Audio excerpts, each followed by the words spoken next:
Have you ever seen a drop of water climb stairs or navigate a maze? Yeah, it's possible, thanks to something called the Leidenfrost effect. It's one of the weird tricks water has up its sleeve, and it's the simple trick grandmothers use to tell if the griddle is ready to cook pancakes. If you've wondered how to tell if your pan is ready, sprinkle some water onto the skillet. We like to use iron.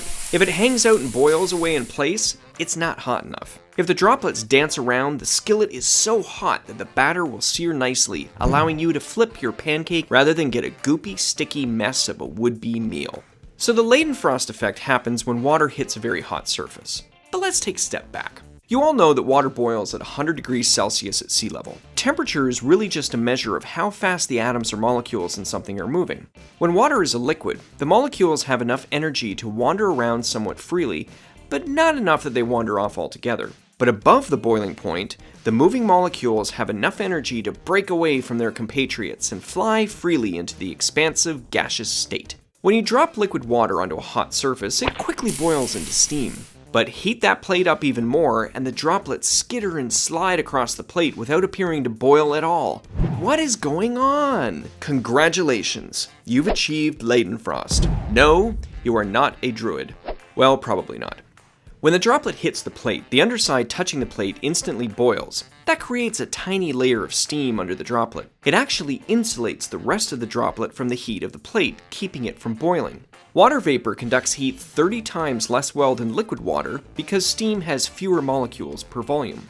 The water vapor under the droplet works a little like a hovercraft. As the droplet slides around the plate without a hovercraft's skirt, the vapor will leak away, but any new liquid contact of the droplet will flash vaporize, so the cushion can persist overall. Given enough time, so long as the droplet stays on the plate, it will eventually boil away, but it takes far longer than a droplet that doesn't achieve Leidenfrost. The exact temperature of the onset of Leidenfrost can be complicated. It can vary depending on what the surface is like. Is it smooth or rough, or what impurities are in the water? Different scientists have reported Leidenfrost happening everywhere from about 150 degrees Celsius to over 500 degrees Celsius. While scooting around like Luke's Landspeeder is cool, it actually gets better. Back in 2006, some researchers realized you can control which way the droplets go. If you mill a metal surface into a series of ratchet-like ridges, the Leidenfrost droplets will crawl across the plate in the direction of those ridges.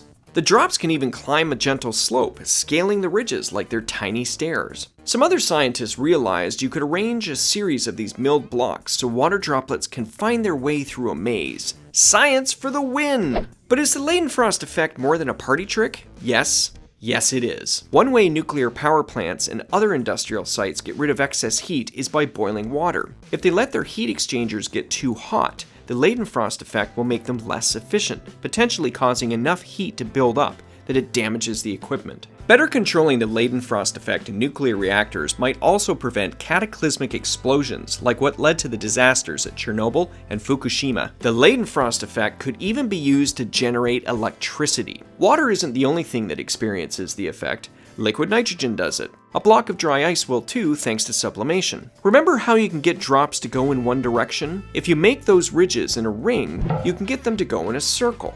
Place a column of dry ice on that surface and it slowly spins. Now add some magnets and copper wire and you've got yourself an electric generator. That's so cool, I might even call it Leidenfrosty!